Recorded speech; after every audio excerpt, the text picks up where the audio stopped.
حدا مبار اتي بسقا ابونا زخون ابراهام انت رخيو كنولينا ابراهام بسرحو صديقو انت زخون زمك حل ነገር መሃሎ ነይሩ ኣብ ቅድሚ እግዚአብሔር ግና ሓንቲ እኳ ይውልን መጽሐፍ ከንታ ይብል አብርሃም በእግዚአብሔር አመነ ጽድቅ ኮይኑ ድማ ተቆጸረሉ ይብል ነተሰርሕ ሰብ ደሞዙ ከም ግቡ ኮይኑ ይቆጸረሉ እምበር ከም ሆታ አይኮነን ሰብ ሰናይ ተግባር እንተ ዘይብሉ እኳ በቲ ንኃጢአተኛታት ዘጽድቅ እግዚአብሔር እንተ አሜኑ እቲ እምነቱ ጽድቅ ኮይኑ ይቆጸረሉ እዩ ዳዊት ብዛዕባ እቲ በግብር ዘይኮነስ ብዛዕባ እቲ በኸሞ እግዚአብሔር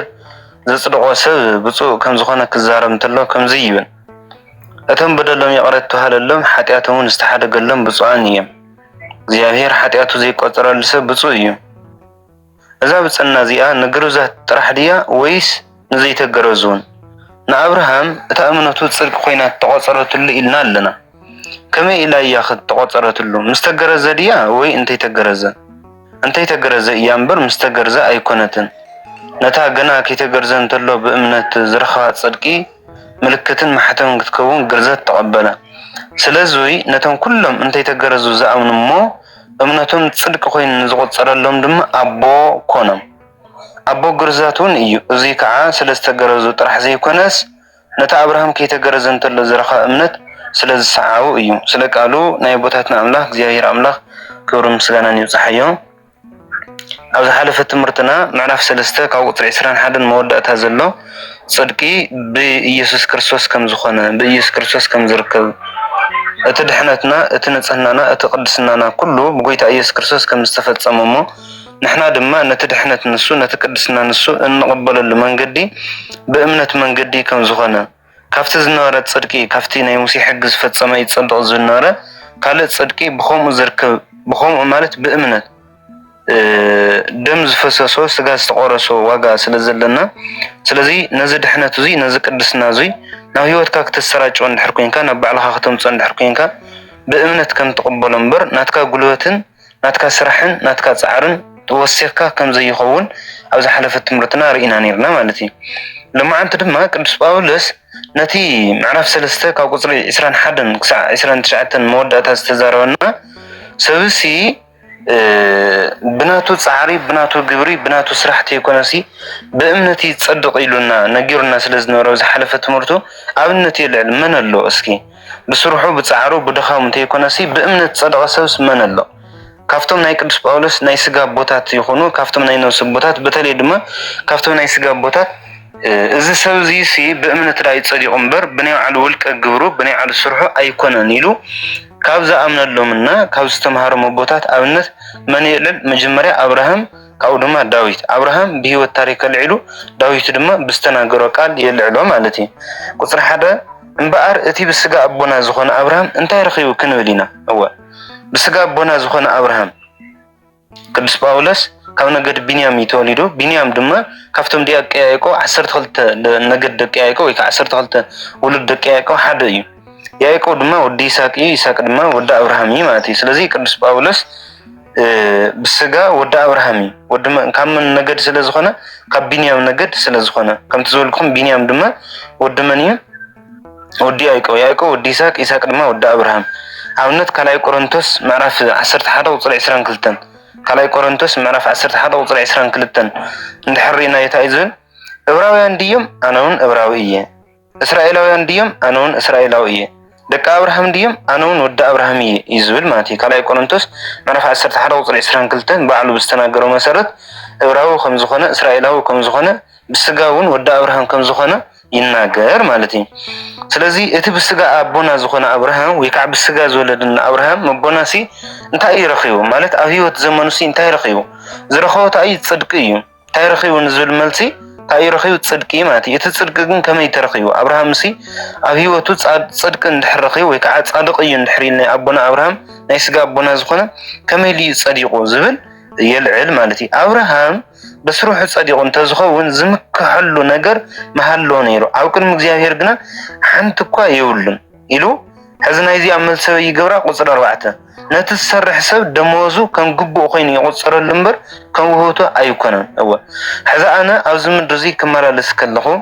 نحر معلتها وسرح سريحة بورحي بمعلتي بعمد أبراهام بسروح تصديق انتزخون زمك حل نجر محلونيرو أنا أوزم الرزي كمرة لسكلخو أو النت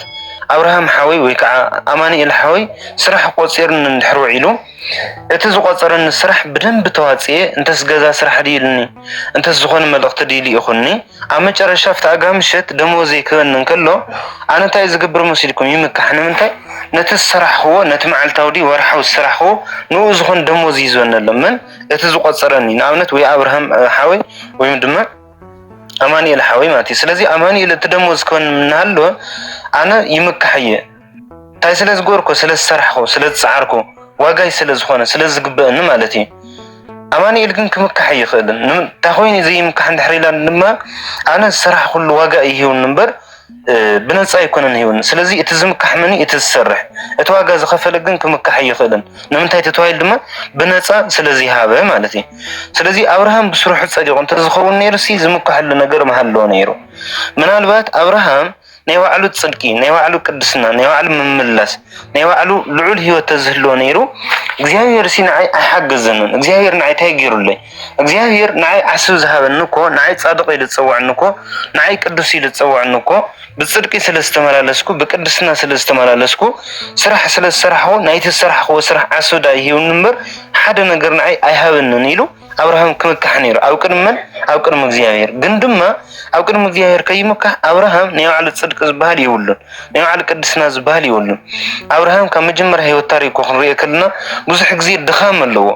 አፍቲ መጽዋዕተና እውነት ኦሪት ዘፍጥረት ምዕራፍ 12 ክንሪከልና ነይና ኸውጻ ከቤተሰብ ከተፈለኸ ኸውጻ ክባል ከሎ አፍቲ ሰዓት ንሱን እግዚአብሔር ዋላኳ አሚን ወተኾነ እንተኾነ ግን ንሎጥ ታይጊር ወይ ተማሊ ወይ استهال جن مسارة بتشان خوتي كوا حليفون مسارة حدار قبر كله حدا جزي ناو جيرارا زبال بوتا حدا جزيو ناو جلس بوتا ناخدن هالو أو زكلت بوتا زي سارة سويتو كم زي كونت حفتو كم زخنت نتم مدرايا النجستات كاو زيافير نلعلي ناعتم فرحو ناعتم خيرو سارة حفتو كم زخنت الأنبر سويتو كم زي كونت نجير ومنيرو مالتي زي تأيو نتم نجستات سلز فرح سلزي أبراهام فرحنيو أبراهام دخامنيو أبراهام بزح نجر ودكتنيو أبراهام أو كل مجزيافير يمزن تتوهيلو قدر لنجرون نيو ምናልባት እቲ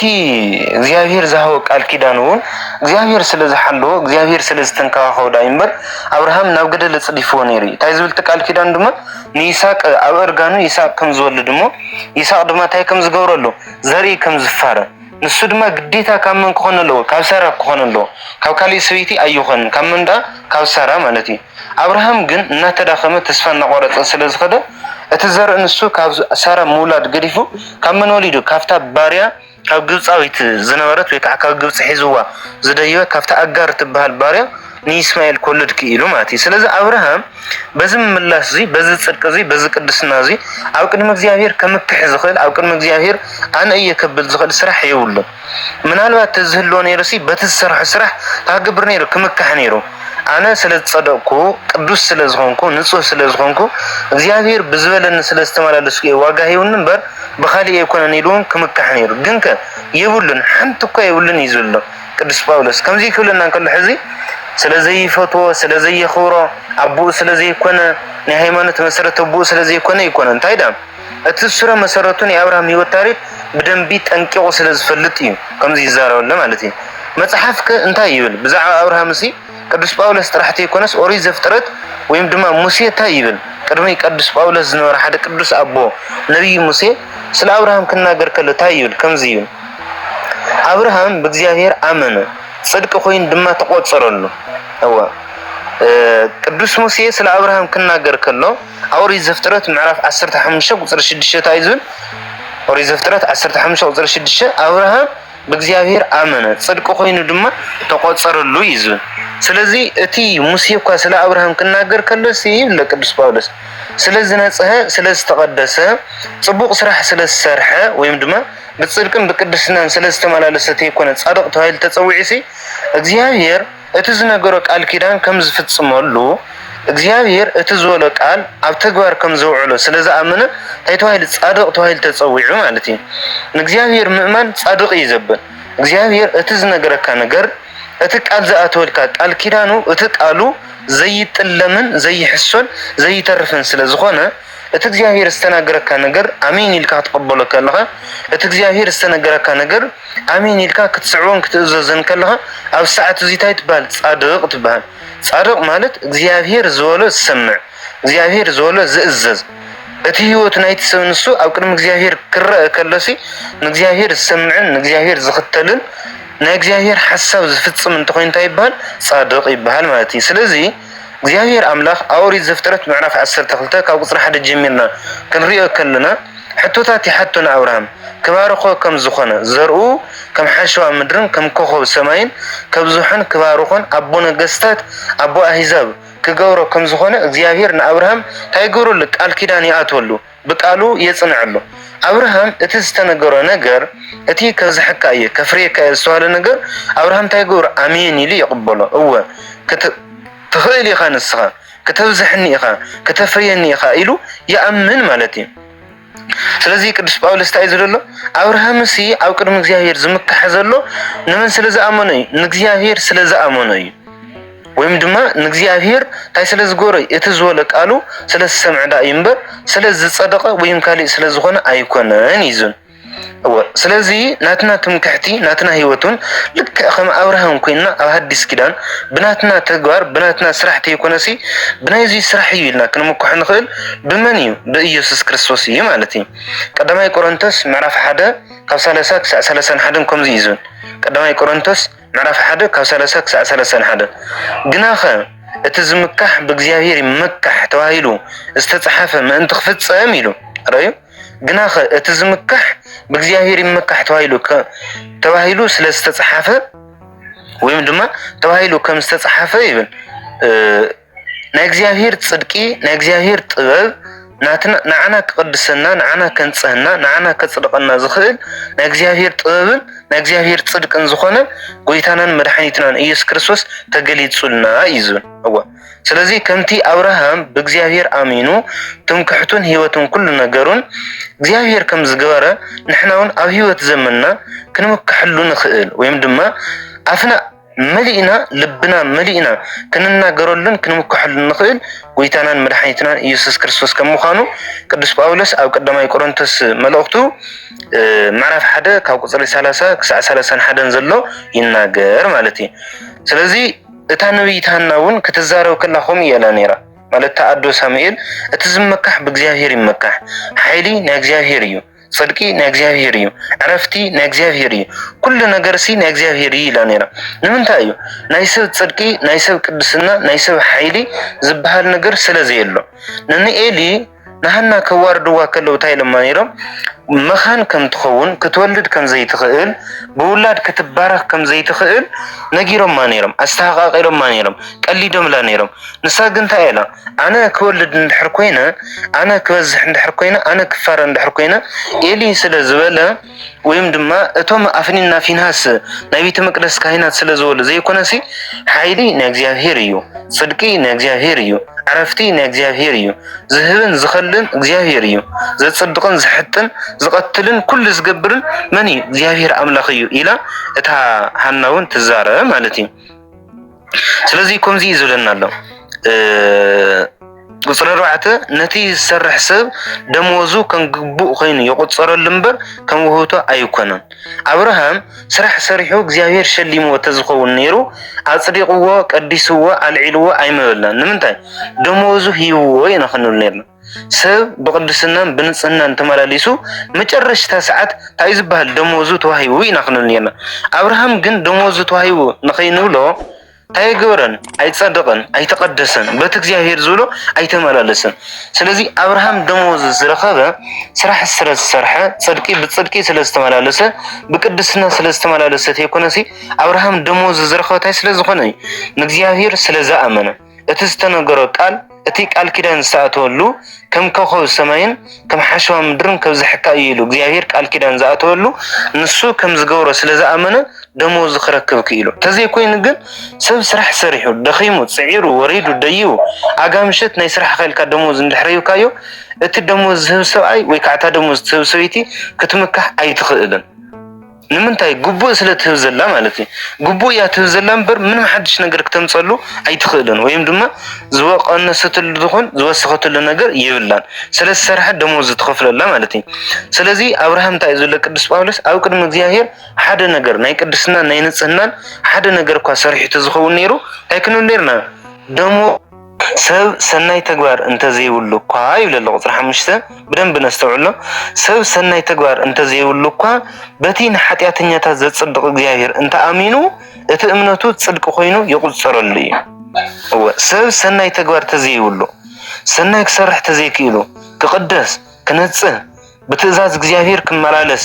ዘይኽእል እኳ ተኾይኑ እንተኾነ ግን ካብዚ ነገር እዚ ወጽዩ ወይም ድማ ማለት ብናይ ዓርሱ ዝኻለ ጽድቂ ክቅደስን ክነጽህን ናይ ዘለዓለም ህይወት ክረክብን ከም ዘይኽእል ኣሚኑ ንዓይ ከጽድቀኒ ዝኽእል ተግባር ኣይኮነን ንዓይ ከንጽህኒ ዝኽእል ናተይ ተግባር ናተይ ስራሕ ኣይኮነን ኢሉ ብመን ከኣምን እዩ በቲ ንኃጢአተኛታት ዘንጽህ من እግዚአብሔር ማለት እዩ ስለዚህ እቲ ሰብ ንሱ ኣሕማቅ ተግባር ይኒ እቲ ሰብ ንሱ ኣብ ጥፋኣትኒ እቲ ሰብ ንሱ ኣብ ውድቀትኒ ግን ድማ እንታይ ኢሉ ከኣምን ነይዎ ኣነሲ ኣብ ውድቀትኒ ነይሁ ኣነሲ ኣብ ሓጢአትኒ ነይሁ ኣነሲ ኣብ ጥፋኣትኒ ነይሁ ስለዚህ ወላኳ ጥፉእ ንኹን ወላኳ ሕማቅ ንኹን ወላኳ ተግባር ይሃለወኒ እግዚአብሔር ግን ንኃጢአተኛታት ይጽድቅ እዩ ንኃጢአተኛታት የንጽህ እዩ ንኃጢአተኛታት ይቅድስ እዩ ስለዚህ እግዚአብሔር ንዓይ ከቅድሰኒ ከንጽህኒ እዩ እግዚአብሔር ኩሉ ይኽእል ኢሉ ከኣምን ነይዎ ማለት እዩ ስለዚህ ናይዛ ተግባር እዚ ኣሚሱ ማስረጃ የምጸላ ቅዱስ ጳውሎስ ታይዙ ዳዊት ብዛዕባ እቲ ብግብር ዘይኮነስ ብዛዕባ እቲ ብኸሙ እግዚአብሔር ዘጽድቆሰ ብፁዕ ከም ዝኾነ ከምዚ ኢሉ ክዛረብ ከሎ ከምዚ እዩ بتجوار زي كونسي بسرحه زي كونسي بملاسو تي كونسي ولا كو حتياتنيا نهالو ولا كو ودق نهالو ولا كو طفو نهالو እግዚአብሔር ከም ዘጽድቆ እግዚአብሔር ከም ዝቀድሶ እግዚአብሔር ከም ዘንጽሆ ዝፈልጥን ዘአምንን ሰብን ከም ዘሎ ቅዱስ ጳውሎስ ይናገር ካአቶም ድማ ሓደ ማን ይብል ሓደ ቅዱስ ዳዊትኒ ቅዱስ ዳዊት ታይድ ተናገር ነይር ስለዚ ነገር እዚ እቶም በደሎም ይቅረዝ ተዋሃለሎም ኃጢአቶም ንስተሓደገሎም ብጻአን እዩ من حتياتهم يغرز وللهم እግዚአብሔር አምላክ ክብሩ ምስጋና ንሽም ይሁን አፍቲያታ ይዝልሎ ቁጥር 4 من يقدر حمشه اتم ግብሩ ኳ ዘይብሎም اتم ስራሕ ኳ ዘይብሎም ሰባት በእግዚአብሔር ንድሕር አሚኖም ሲ ንሳቶም ይጸድቁ ንምንታይ እግዚአብሔር ናይ ኃጢአተኛታት መፍቀርቲ ናይ ኃጢአተኛታት መጽደቂ ናይ ኃጢአተኛታት መቀደሲ ናይ ኃጢአተኛታት ዘለዓለም ህይወት መውረስ ስለዝኾነ ስለዚህ ልብ አምላክ ዳዊት ድማ ዝሙት ከም ዝሰርሐ ይፈልጥ እዩ ሰብአይ ከም ዝቀተለ ይፈልጥ እዩ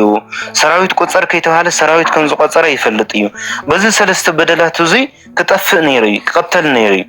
ምክንያቱ እታኔ ሙሴ ሕግታ ያትብል ዝቀተለ ይቀተል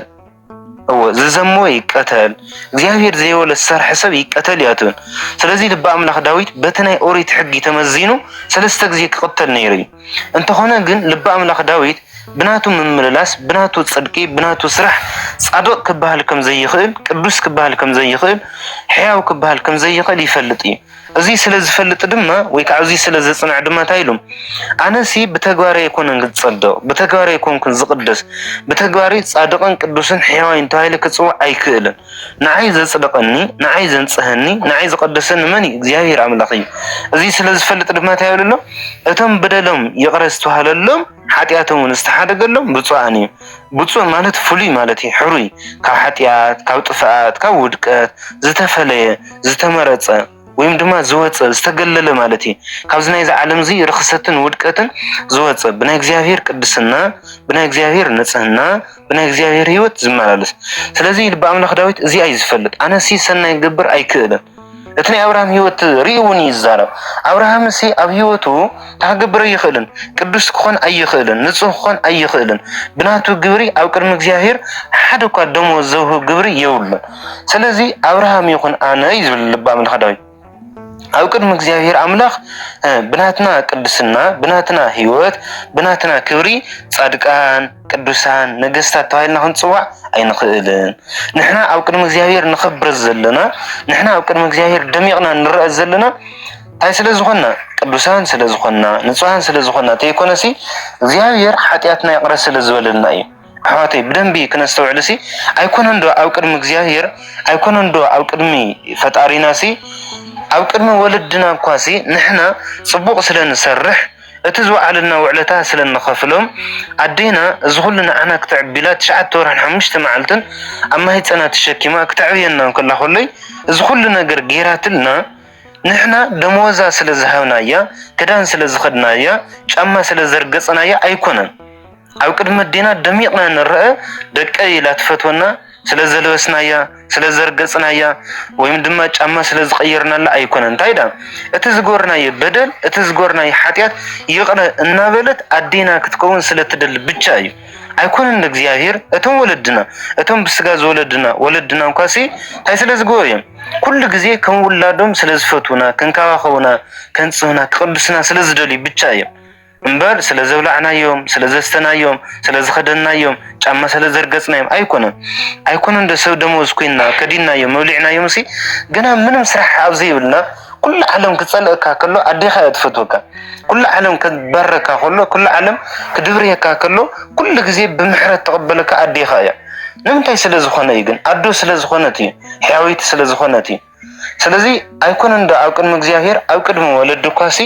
ولدنا ناتنا حتيات زي الرأيهم ناتنا ودكت زي الرأيهم ناتنا طفأت زي الرأيهم حتى أن سلزي كنا سلزي طفأنا سلزي شودنا يوم حمق سرح سلزي سرحنا أي كنا تايدا علت تزجورنا ينجر سلزر السعوي علت تسرحنا يوم تزطفأنا يوم تزحسنا يوم تشودنا يوم نجر سلزر السعوة أو كنا ولدنا كل جزء دميقنا نرى أنت زي كوينو جن نحنا أو قدم ولدنا دميقنا نرأسي نتزغورنا وعلتا دموز سلزهاونا يو ويكا سلزملسنا لهم إلا نحسو تغينا جيجاي سلزي وسيخ اللباء من خداويت كم زيون እግዚአብሔር ኃጢአቱ ዘይቆጽሮ ለሰብ ብፁዕ أوا زي أبداً كن رسع يولن بيزخم حتى يزول البام الخداويت سي እግዚአብሔር ኃጢአቱ زي مني እግዚአብሔር ኃጢአቱ ዘይቆጽሮ ለሰብ ብፁዕ كسا عندنا حيوان يريو እግዚአብሔር سي ኃጢአት يقرز ولل እግዚአብሔር ኃጢአተኛ ያخيلو زي تصرفو ኃጢአተኛ ያخيلو زي قالو ለሰብ سي ታዩ ብፁዕ እዩ ስለዚህ እቲ ቅዱስ ዝባሃል እቲ ንጹህ ዝባሃል ሰብ እቲ ኣብ ቅድሚ እግዚአብሔር ደሚቆ ክረአ ዝኽእል ሰብ ኃጢአት ዘይሰርሐ ብቅድስና ተመላለሰ ብንጽህና ተመላለሰ ዘይኮነሲ ታይዳ እግዚአብሔር ኃጢአቱ ይቅረዝ ወለሉ እግዚአብሔር ኃጢአቱ ዝገደፈሉ ንሱ ታይባል ብፁዕ ይባሃል ማለት እዩ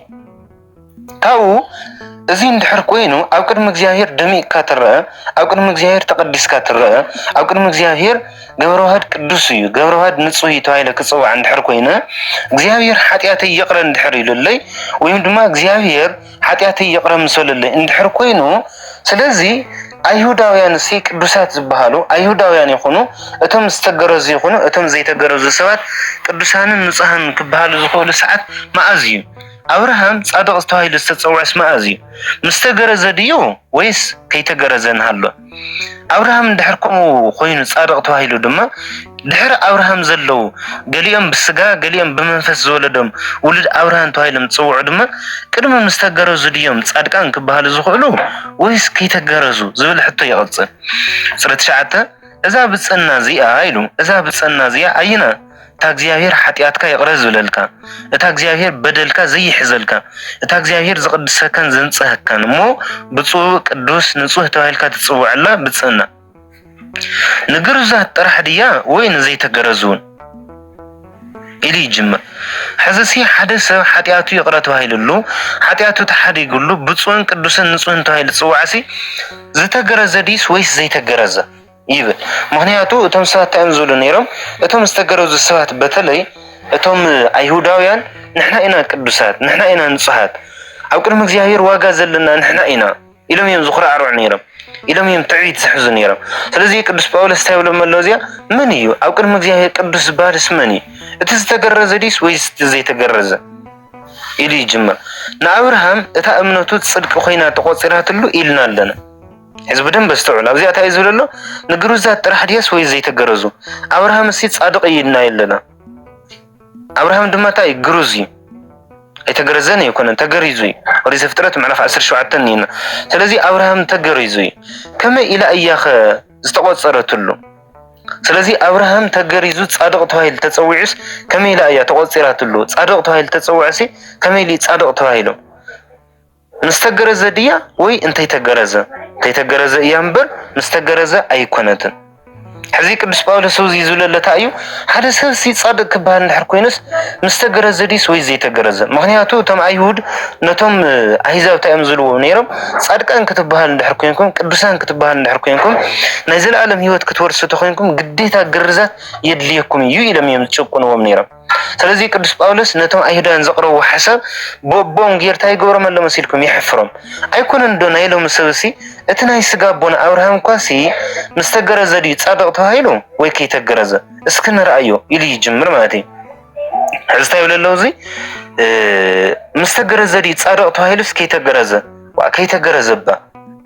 ምክንያቱ ብስነ ስርዓት እንድሕርኢናዮ ኦሪት ዘፍጥረት ምዕራፍ 12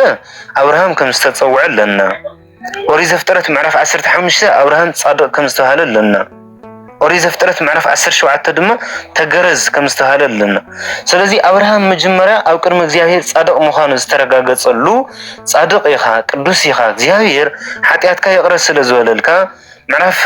3 መወዳእታ አካባቢ እንድሕር ትዝክርዎ ኮይንኩም እንታይ ዝብል ነይሩ ና ብመለኮታዊ ትዕግስቱ ገይሩ ይቅረ ኢሉልና ዝብል ነይሩ አብርሃም ጣዖታዊ ነይሩ አብርሃም ኃጢአተኛ ነይሩ አብርሃም ውድቅ ነይሩ አብርሃም ጣዖት ካብ ዝምልቁ ቤተሰብ ይወጽዩ እግዚአብሔር ነዝኒ አብርሃም ኃጢአቱ እዚ ብመለኮታዊ ትዕግስቱ ታይገይሩሉ ይቅረ ኢሉሉ ጣዖታዊ ከምዘይ ነበረ በደል ከምዘይ ይብሉ ኃጢአት ከምዘይ ይብሉ ጥፋት ከምዘይ ይብሉ እግዚአብሔር አምላክ ነዝኒ አብርሃም ኃጢአቱ እዚ ብመለኮታዊ ትዕግስቱ ይቅረ ኢሉሉ ካውኸ ቃል ኪዳን አትይሉ አብርሃም እቲ ኃጢአት ይቅረ ምስተባሃለሉ እቲ ኃጢአት ምስተወገደሉ ክቡር ሰብን ጻድቅን ምዃኑ ብምንታይ ተረጋጊጹ እቲ እግዚአብሔር ዝበሎ ቃል አሜን ኢሉ ስለዝተቀበለ ጻድቅ ተባሂሉ ማለት እዩ ካውኸ ሓደ ግዜ ጻድቅ እንድሕር ተባሂሉ ሓደ ግዜ ቅዱስ ተባሂሉ ሓደ ግዜ ናይ እግዚአብሔር አካል ናይ እግዚአብሔር ተኸታሊ ናይ እግዚአብሔር ሰዓቢ ናይ እግዚአብሔር ሰብ ምዃኑ ናይ እግዚአብሔር ወገን ምዃኑ እንድሕር ተረጋጊጹ ዳ ግርዘት ዳ ንምንታይ መጽዩ አብርሃም ሲ ቅድመ ምግራዙ ጻድቅ ተባሂሉ እንድሕር ተጸውዒሲ ናይ እግዚአብሔር ወገን ምዃኑ እንድሕር ተረጋጊጹልስ ግዝረት ዳ ንምንታይ መጽዩ ዝብል ሕቶ ይሕዝ ኸልዕል ነታ ገና ከይተገረዘን ሃሎ ቁጥር 11 ማለት እዩ ነታ ገና ከይተገረዘን ተሎ ብእምነት ዘረኸባ ጽድቂ ረይዋ ነታ ገና ከይተገረዘን ተሎ ብእምነት ዘረኸባ ጽድቂ ምልክትን ማህተምን ክትከውን ግርዘት ተቀበለ ስለዚህ አብርሃም ሲ ጻድቅ እንድሕር ኮይኑ ናይ እግዚአብሔር ወገን ናይ እግዚአብሔር ተኣዛዚ ናይ እግዚአብሔር ሰዓብ ምዃኑ እንድሕር ተረጋጊጽሉ ንምንታይ ተገሪዙ እቲ ግርዘት ሲ ታየድ ላይነቱ አብርሃም ተገረዝ ተባሂሉ ምዕራፍ 17 ዘፍጥረት ንስኻን ደቅኻን ውልድካን ኩሉ ወዲ ተባዕታይ ዘበለ እስራኤላዊ ኩሉ ይገረዝ ተባሂሉ ዝተኣዘዘሲ ንምንታይ ዳ እዩ እንድሕር ኢልና ገና ከይተገረዘን ሃሎ ገና ስጉ ከይተቆረጸ ናሃሎ ገና ሸለፊቱ ከይተነኸ ናሃሎ ብእምነት ንዘረኸባ ጽድቂ ምልክትን ማህተምን ክትኮን ምልክት ማለት እዩ ደጋዊ ምልክት እዩ ውሽጣዊ ምልክት ናይ አብርሃም ታዩ እምነት እዩ ተአዛዝነት እዩ ተኸታልነት እዩ እግዚአብሔር ዝበሎ ቃል እግዚአብሔር ዘአዘዘ ነገር አሜን ኢሉ መቅባልን አሜን ኢሉ መስዓብን አሜን ኢሉ ምእዛዝን እዩ ስለዚህ እዚ ታዩ እቲ ናይ ውሽጥ ምእዛዝ እዩ እቲ ናይ ውሽጥ ግርዘት እዩ ኣብዚ ሓለፈ ምዕራፍ 3 ምዕራፍ 2 በደንብ ርኢና ነይርና ግርዘት ማለት ስጋኸ ምቁራጽ ይኮነን ግርዘት ማለት ውሽጣዊ ግርዘት እያ ንሳው እንታይ እያ ልብኻ ንእግዚአብሔር ምግዛእ أفكره لإግዚአብሔር أملاكك بكل لبك وكل ليناك وكل نفسك وكل حيلك እግዚአብሔር أملاكك بكل حيلك بكل منفسك بكل قلوتك بكل هيوتك أفكره تعززه أملكه بناتو حقي بناتو تأزاز تمالالس تبل اتاوش تاويتيات عباي قرزة إذا رقاويت قرزة ترى نمتاي متيا ملكة محتمنك تكون هو أبراهام سي ترى سوي يكونن نايمن وجن داي ناكزيافير وجني ناكزيافير وجن مخانو نخرج قصلو جن تاي متيو برزة متيو حدا تمهاراي أبي تمرتي ثلاثة تمهارو اندحرال اليوم اتقدم يزود تمهاراي أما درخوتيو كرم مشلامو ويكا قدام يوتيو كرم موالو جوز زخون مازي أو تمرتيو انتس بتساتفو انتس بتصريد دفتر انتس بتزم صفتنا بولو مجمريا جوز تمهاراي مخان زرقا قصمتاي او كلاسيو ኣብ ክላስና ተማሃረና ሃሎ ጎዝ ምዃኑ ይረጋገጽ ኣብ መድረኽ ወፂ ግን እከለ ወዲ እከለ ቀዳማይ ወፂ ተባሂሉ ይሽለም እታ ሽልማቱ ግን እቲ ተማሃራይ ንሱ ጎዝ ምዃኑ ታዩ ከምዚ መረጋገጺት ወይም ድማ ከምዚ ብዘይ ንሳ ዘይኸውን ማለት ኣይኮነን እቲ ቆልዓ ንሱ ገና እናተማሃረና ሃሎ ጎዝ ምዃኑ ኣመስኪሩ እዩ ጎዝ ምዃኑ ተራእዩ እዩ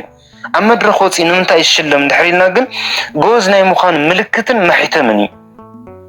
እቲ ዝቕበሎ ደፍተር እቲ ዝቕበሎ ቢሮ እቲ ዝቕበሎ ሽልማታት ነቲ ጎዝ ምዃኑ ኣይ ምዃኑ ምልክትን ማሕተም እንዳይ እምበር ከምዚ ጎዝ ንምዃን ወይም ድማ ነቲ ዘለዎ ርእሲ ንምብርታዕን ንምጽዳቕን ኣይኮነን ታይዳ እንድሕሪልና ምልክትን ማሕተምን ክኾኑ ወላ ዲቪዛ ንገብሮን ኮሚ ተማሃሮ ምዃንና ዲቪዛ ይኮነን ዘፍልጠና ዋና ተማሃራይ ተባሂሉ ክምዘን ድሕር ኮይኑ ብምንታይ ዝምዘን ዝጽንዕ ተኾይኑ ናይ መምህሩ ናይ ወለዱ ናይ ኩሉ ምኽሪ ሰሚዑ በቲ ዝበሃል ትምህርቲ ዝመላለስ ተኾይኑ ስኑዕ ተማሃራይ ወይ ከዓ ጎዝ ተማሃራይ ይባል ዲቪዛ ግን ንምንታይ ዝገብር እንድሕሪልናሲ ተማሃራይ ምዃን መረጋገጽ እዩ ስለዚ አብርሃም ድማ ግርዘት ዝተገረዘ ጻድቅ ምዃን መረጋገጽ ተይኮነሲ ታዩ ምልክትን ማሕተምን ማንም ሰብሲ ነጸላ ዝገብር ክርስቲያን ዘበለ በሙሉ ነጸላ ዝገብር ነታ ብውሽጡ ዘላ እምነት ብደገ ኮይና ተነጸላ ትገብር ትገልጽ እያ ነታ ብውሽጡ ዘላ እምነቱ ስለዚ እዛ ግርዘት እዚኣ ድማ አብርሃም ለእግዚአብሔር ወገን ምዃኑ ብውሽጡ ብልቡ ተአዛዝ እግዚአብሔር ሰዓብ እግዚአብሔር ምዃኑ መረጋገጽን መግለጽን ደጋው አካል ካታይ ገር ተባይሉ ተቋረጽ ተባይሉ ወይም ድማ ምልክት ያህልኸ ተባይሉ ማለት እዩ ስለዚ መጀመሪያ በእምነት ጸዲቆሎ ካው ጻድቅ ምዃኑ መረጋገጽ ድማ ምልክትን ማሕተም ክትኮነ ድማ ተዋሂወሎ ስለዚ ታይ ሆነ ለአብርሃም ስለዚ ነቶም ኩሎም እንተይ ተገረዙ ዘአምኑሞ እምነቶም ጽድቅ ኮይኑ ንዝቆጽረሎም ድማ አቦ ኮነም አፍተወሪ ዘፍጥረት ምዕራፍ 12 ተነስተውለ እንድሕር ኮይና ንአብርሃም አቦ ህዝብ ክትከውን ይኻ ጥራሕ ይኮነን ተባሂሉ ታይዳ አቦ ህዝብን አህዛብን ይተዋሂሉ ናይ ክልቲዩ ናይ ህዝብን ናይ አህዛብን ዝገርመኩም አብርሃም አቦ ህዝቢ አቦ ሊክዳ መብዛሕቱ ተሪናዮ አቦ ህዝብ ብቻ ይነሩ አብርሃም አቦ አህዛብ ዝኾነሉ በመን በክርስቶስ በክርስቶስ ምክንያቱ አብርሃም አውሪ ዘፍጥረት ምዕራፍ 12 ሸውዓተ ዓበይት ምርቃት ኣለዎ ካብቶም ሸውዓተ ዓበይት ምርቃት ድማ ሓደ ተዛዓበይትን እታ ንኹሎም ሸውዓተም እተጠቃለሎም ምርቃት ታይ ትብልያ ወይተዋረኩ በከ ኩሎም አህዛብ ምድር ትብልያ በባኻ ኩሎም አህዛብ ምድሪ ክባረኹ እዮም ናብ ሓደ ክመጽ እዮም ናብ ሓደ ክቆጽሩ እዮም ናብ ሓደ ክጥርነፉ እዮም ትብልያ እታ በከ ዘበለት ድማ በመን በክርስቶስ ገላትያ ምዕራፍ 3 እንድሕርኢናዮ ቅዱስ ጳውሎስ ክናገር ከለኩም ይዝብል በአዝርእትኻ ዘይኮነ ተዋሂሉሲ በዘርእኻ ይተዋሂሉ ስለዚህ ዘርእኻ ዝተዋሃለ ናይ አብርሃም ዘርኢ መን እዩ ጎይታ ኢየሱስ ክርስቶስ ክብር ምስጋናን ንሽሙ ይኹን ስለዚህ በክርስቶስ ህዝብን አህዛብን ኩላቶም ተኾይኖም ተፋርዮም ናብ ሓደ መጽዮም ገለ ግሪካዊ ገለ አይሁዳዊ ገለ ባሪያ ገለ ጨዋ ዝበሃል ኩሉ ተሪፉ ኣብዚ ታይ ዝብሉ አብርሃም መጀመሪያ አህዛብ እዩ ነይሩ አህዛብ ማለት ዘይተገረዘ እዩ ነይሩ ምክንያቱ አህዛብን ህዝብን ተዋሂሉ ዝግለጽ ነበረ ብምንታይ ስለዝኾነ ዝተገረዘ ህዝቢ ዘይተገረዘ ድማ አህዛብ ተዋሂሉ ስለዝግለጽ ነበረ ስለዚህ አብርሃም ገና ከይተገረዘን ሃሎ እትና ህዝብ ስርዓት ከይተጀመረን ከይወጸን ሃሎ በእምነት ጽድቅ ረኺቡ ነይሩ ስለዚህ አህዛብ ወንየው ከመን ዞል ከመ አብርሃም ዞሎ ነንመን ንቀርኔሊዮስ ነው ንቀርኔሊዮስ ዞልና ከም ቀርኔሊዮስ ዞሉ ብዙሓት ወለደታት ነው እዚአቶም ገና እንተይ ተገረዙን ሃሎ ገና ናፍትና አይሁድ ስርዓት ከመጽና ሃሎ በእምነቶም ጽድቅ ረኺቦም ነይሮም ወይም ድማ በእምነቶም ጻድቃን ኮይኖም ነይሮም ብዙሓት ነይሮም ማለት እዩ እቲ ስርዓትኒ አይሁድ ጸሊኦም እቲ ኮተትኒ አይሁድ ጸሊኦም ግን ድማ ሓደ ወሰንም ሒዞም ናይ እግዚአብሔር ተስፋ ናይ እግዚአብሔር ድሕነት ናይ እግዚአብሔር ቅድስና ናይ እግዚአብሔር ንጽህና በተስፋ ጽበይ ነይሮም ስለዚህ ኣብዚ ታይብለና አብርሃም በሐጽሩ ታይ ሆነ ማለት እዩ ናይ አህዛብ አቦ ኮነ ከይተገረዘን ሃሎ ጻድቅ ከም ዝተባሃለ እቶም አህዛውን ከይተገረዘን ሃሎ ጻድቃን ተዋሂሎም ሕዚ ክነስተውዕሉ ዝግበአና ኣብዚ ሓደ ነገር ክውስኸኩም መጀመሪያ ጥራሕተ ይኮነሲ ዋላና እምነት ምስኣተውን ወዓሉ ጻድቃን ተዋሂሎም ምስተጸውዕን ወዓሉ ታይዙለ ቅዱስ ጳውሎስ ግርዘትሲ አየድልዮምን ይዝለለ በኻሊ ይባሃላ ግርዘትሲ አየድልዮምን ምክንያቱ አብርሃም ጻድቅ ተዋሂሉ ዝተጸውዐ ከይተገረዘ እዩ እዞም አህዛብ እዚኣቶም ድማ ናብ እምነት ከኣትዉ ከለው ናይ ክርስቶስ ተኸተልቲ ናይ ክርስቶስ ተኣዘዝትና ምዃን ከኣትዉ ከለው ግርዘት አየድልዮምን ንምንታይ ተተዋሂሉ ድማ በእምነት ጽድቅ ስለዝረኸቡ አብርሃም በእምነት ጽድቅ ከም ዝረኸበ እቶም አህዛብን በእምነት ኣይኾኑ ጻድቃን ይኾኑ ልክዕ ከም አቦም ከም አብርሃም አብርሃም እንቶም አሕዛብ ብምንታይ ዝኾነሎ በሃይማኖት አቦም ይኾኖምሎ ማለት እዩ ቁጥሪ 12 አቦ ግርዛት እውን እዩ ቁጥሪ 11 ኢሉና ዘይተገረዘናሃሎ በእምነት ጽድቅ ከም ዝረኸበ እቶም ከይተገረዙናሃሎ በእምነት ጻድቃን ዝኾኑ ሰባት ናታቶም አቦ እዩ ይልና ቁጥሪ 12 አቦ ግርዛት እውን እዩ ኢሉ አቦ ግርዛት እዚ ከዓ ኢሉ ስለዚ ተገረዙ ጥራሕ ዘይኮነስ ነታ አብርሃም ከይተገረዘ እንተሎ ዝረኸባ እምነት ስለዝሰዓው እዩ أو كنت أنا أود تحسس يكون باولس أفرسي زبلنا نساتهم أبراهام أبونا زبلوه سلسة جرزوية عسرت حقنا يمسي سلسة صحاف اللومي وين دماء تنوي تنقير اللوم مثالي سلسة مثل اللومي كدس باولس نزي يفرسه يلن جروز نزخنا أبراهام أبو استوهله بتا بإمنة تصدقي وين دماء بإمنة الترك الصدق دائمبر سلسة جرز ونساتهم أبراهام ون سلسة جرزت بجرزت أبو خبال أي خلني مالتي تقرأ لا كوكتر حدك عسر غلطة لما أنتم مرتنا زي زمسل حصر بزول وانا تشوت جنتايو بتني أيهود جميرنا كلنا حدث تجرزة أي تجرزة